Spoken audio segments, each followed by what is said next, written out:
Hello traders. Welcome to traders club of India. Hope आप सब लोग ठीक हो। तो स्टार्ट करते हैं निफ्टी 50 का मार्केट एनालिसिस ट्यूसडे के लिए। ट्यूसडे 28 नवंबर, मंडे को हमारी छुट्टी है, गुरु नानक साहिब जयंती है। ठीक है, तो उस ओकेशन में मार्केट बंद होगा और मोस्टली बैंक हॉलीडेज भी होगा। तो हम ट्यूसडे का सेटअप बनाते हैं। तो उसका हम pivot, non trading zone, neutral point, support and resistance, price action and OI data discuss करेंगे। और हमारा 28 नवंबर का सेटअप बनाएंगे, इंट्राडे सेटअप। निफ्टी 50 ने सिर्फ 7 पॉइंट की गिरावट दिखाई है, जो अपने आप को होल्ड करके बैठी है 2 दिन से साइडवेज में। ठीक है, हम लोग सिर्फ प्रीवियस सेशन से 7 पॉइंट नीचे आए और वही मार्केट साइडवेज थी। ठीक है, वही 15-20 पॉइंट के अंदर ही मार्केट सस्टेन थी, सकते हैं हम लोग। एनीवेज, ये बहुत अच्छी बात है कि होने दो कंसोलिडेट। हमें तो अपने सेटअप अकॉर्डिंग टू लेवल और सेटअप के रूल्स और रेगुलेशन के बेस पे ट्रेड लेना है। पे आ गए निफ्टी 50 के 5 मिनट टाइम फ्रेम में।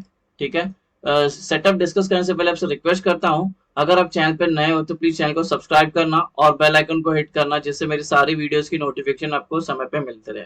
और एक इम्पोर्टेंट बात है गाइस, ये जो सेटअप जो मैं जो यूज करता हूँ आप लोगों के साथ शेयर करता हूँ, अपने भी लोग यहाँ इस सेटअप पे ट्रेड करते हैं। तो आपसे एक रिक्वेस्ट करना चाहता हूँ कि अगर आप नए हो या ये सेटअप आपको समझ में नहीं आ रहा है, आप डेली देख भी रहे हो समझ में नहीं आ रहा है, तो मेरे प्ले लिस्ट में ब्रह्मास्त्र स्ट्रैटेजी करके एक वीडियो है। वो ये जो सेटअप कैसे बनाया है मैंने, बियरिश ट्रेड कितने कैंडल पे लेना है, बुलिश ट्रेड कौन से कितने कैंडल पे एंट्री लेना है, प्राइस एक्शन कब फॉलो करना है, सपोर्ट एंड रेजिस्टेंस के कितने वैल्यूज होती है, कौन से कैसे कंसोलिडेशन किया जाता है। ठीक है, न्यूट्रल पॉइंट का क्या है और मैं सपोर्ट एंड रेजिस्टेंस कैसे निकालता हूँ, वो इन डेप्थ मैंने उस पर अपना 2 साल का पूरा जितना भी नॉलेज जो बैक टेस्ट में मैंने अपना टाइम स्पेंड किया, वो वीडियो में सारा दिखा रहा है। तो वो वीडियो देख के ही यहाँ पे आना। ठीक है, एनीवेज वीडियो को स्टार्ट करते हैं। तो ये कल का हमारा न्यूट्रल पॉइंट निकल के आ रहा है। ये नैरो है, ठीक है, मतलब पतला वाला है, पतला मतलब थोड़ा स्लिम है और डिसेंडिंग है। ये था हमारा 23rd का, ये 24 का, मतलब 28 का फॉर्म, 24 का था ये 28 का बन रहा है।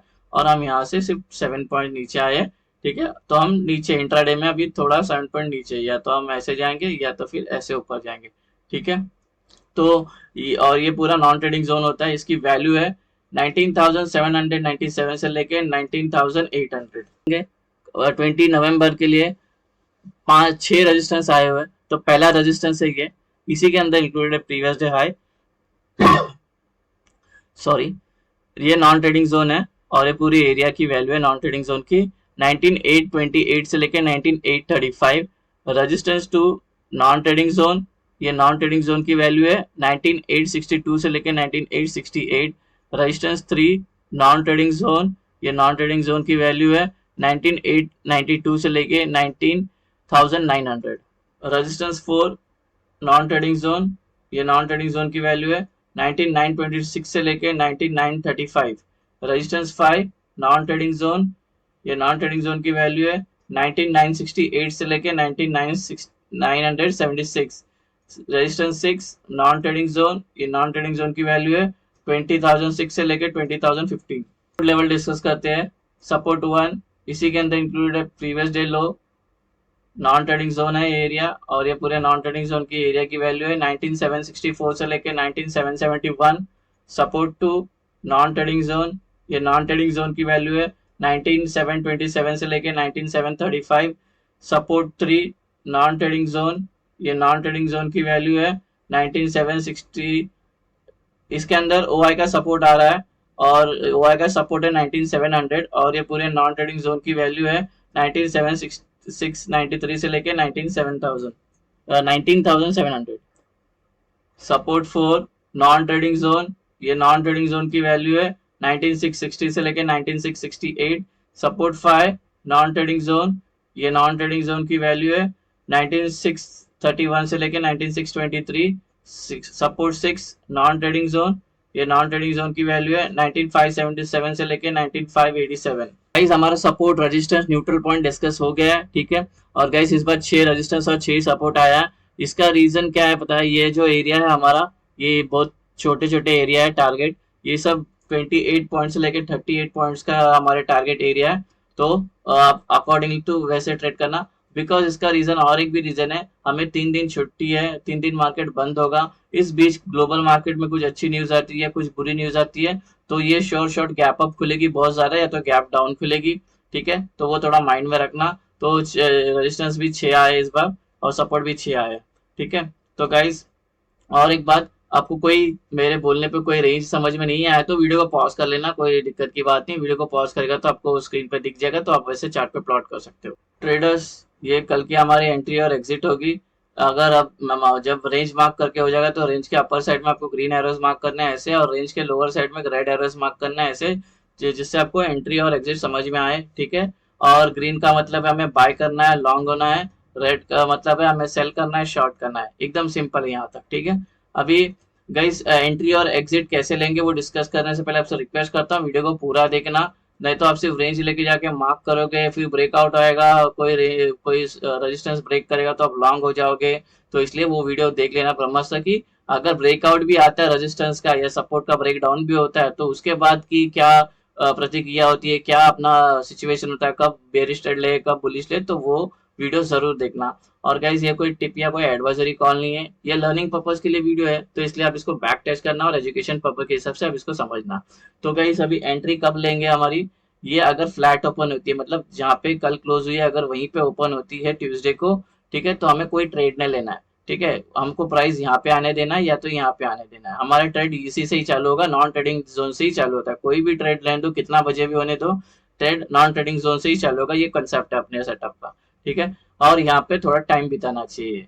ठीक है, मार्केट यहाँ ओपन होने के बाद प्राइस को यहाँ आने देना है, यहाँ देना, टाइम स्पेंड करने के बाद ऊपर का ब्रेकआउट करती है तो ऊपर का ट्रेड लेंगे, नीचे का ब्रेक डाउन करती है तो नीचे का ट्रेड लेंगे। ऊपर के ट्रेड के ऊपर के सारे रेजिस्टेंस होते हैं टारगेट, नीचे के ट्रेड के नीचे सारे सपोर्ट होते हैं टारगेट।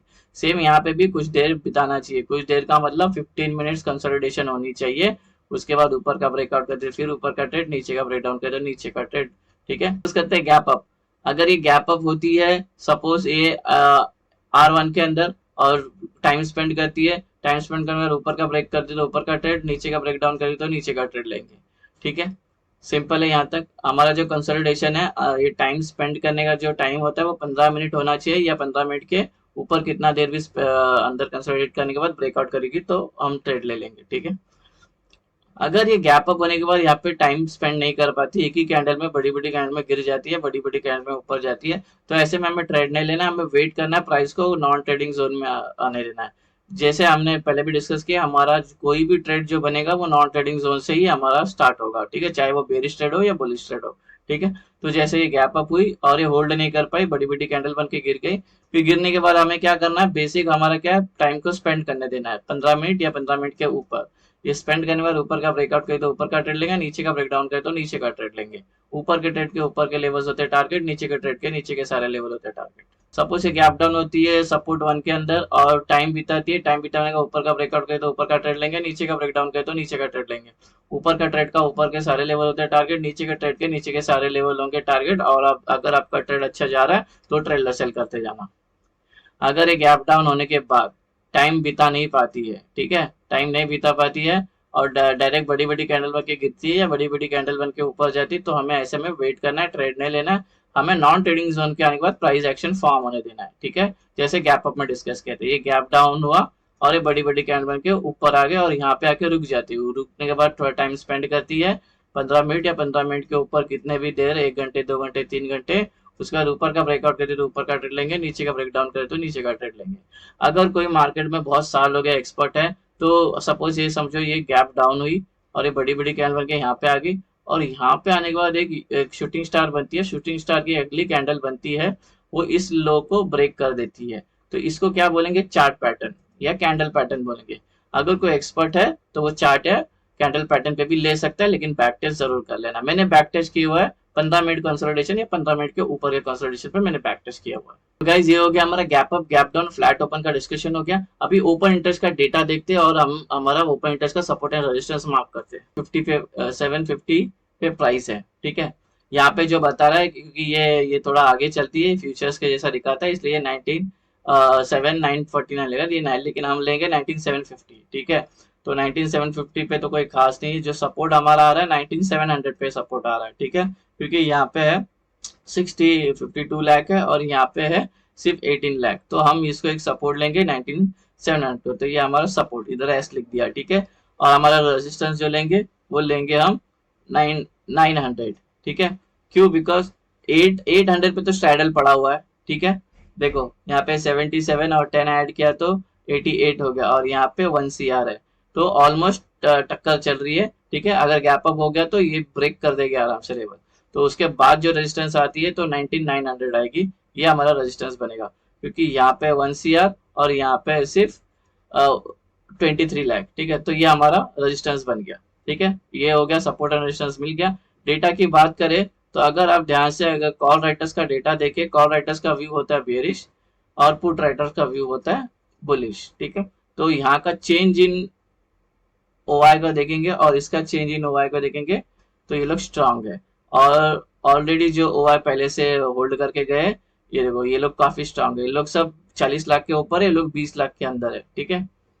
तो ये लोग स्ट्रांग है, ये लोग वीक है, ठीक है। और आउट ऑफ द मनी का बात करें, ठीक है, सॉरी इन द मनी में, तो ये लोग छोड़ के गए, ये लोग छोड़ के गए, एग्जिट हो गए, और बहुत वीक है ये लोग। और इन लोग ने देखो इनका देखो यहाँ तक अच्छे खासे स्ट्रांग कर दिया लोग ने, 19700 तक, 20 लाख तक पहुंच गए लोग।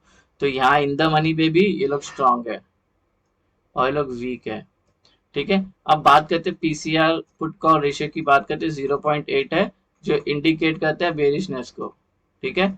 तो डेटा भी हमने को बेरिश बता रहा है और पीसीआर भी बेरिश है, हाँ। तो मोस्ट प्रोबेबली तो देखते हैं कल, हमें तो लेवल टू लेवल प्ले करना है, हमें सपोर्ट और रेजिस्टेंस मिल गया है, हम चार्ट पे चलते हैं और वो मार्क करते हैं। गाइस ये रहा हमारा ओपन टच का जो रेजिस्टेंस है 19900, ये R3 के अंदर ऑलरेडी इंक्लूड है, आपको सिर्फ सेटअप जब बनाओगे तभी ऑलरेडी ओपन टच का सेटअप भी हो जाएगा, लेकिन आपको एक लाइन मार्क करनी है जिससे आपको आंखों में चुभे कि अभी पता चले कि 19900 जो है हमारा रेजिस्टेंस है, क्योंकि यहाँ पे कॉल राइटर्स के ओपन इंटरेस्ट सबसे ज्यादा बिल्डअप हुए हैं, यहाँ पे होगा सेलिंग प्रेशर, जब प्राइस ऐसे ऊपर आएगी, ठीक है, तो अब इसको लग के नीचे ट्रेंड हो जाएगी, चेंज हो सकती है, क्योंकि यहाँ पे सेलिंग प्रेशर है, सेलर एक्टिवेट हो जाएगा, प्राइस को नीचे रख लेंगे, तो 19700 900 रेजिस्टेंस है। जो ओपन इंटरेस्ट का सपोर्ट है, ये भी सपोर्ट 3 के अंदर ऑलरेडी इंक्लूड है 19700, तो प्राइस अगर नीचे आती है तो यहाँ पे लग के ट्रेंड चेंज हो सकता है, प्राइस ऊपर जा सकती है, क्योंकि यहाँ पे पुट राइटर्स के ओपन इंटरेस्ट सबसे ज्यादा बिल्डअप है 19700 पे, यहाँ पे बायर्स एक्टिवेट होकर प्राइस को ऊपर लेके जा सकते हैं, तो 19700 सपोर्ट एक्ट करेगा, ठीक है, ओपन इंटरेस्ट का। और हमारा इसी के साथ निफ्टी 50 का सेटअप बन गया 28 नवंबर का। होप आपको ये सेटअप पसंद आया तो वीडियो को लाइक करना, शेयर करना, ट्रेडर्स कम्युनिटी में फॉरवर्ड करना। मिलते हैं नेक्स्ट वीडियो में, till then thank you very much for watching, have a great